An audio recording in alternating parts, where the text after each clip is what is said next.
This tutorial review will show you how to add custom location on Snapchat.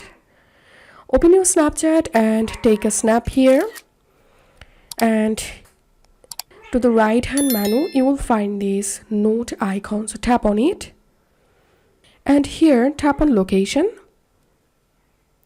Now you can search for a custom location using this search box, and you can select any location from here. And another way to add a custom location is again tap on the note option here, select location and tap on suggest a place. Enter here the place name. You can select a category from here and give here the location address. You can add a phone number, website. Tap on the map and pin the location. Tap on save. Tap on submit.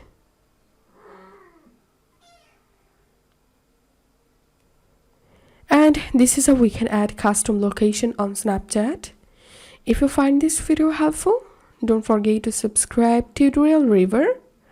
See you in the next video.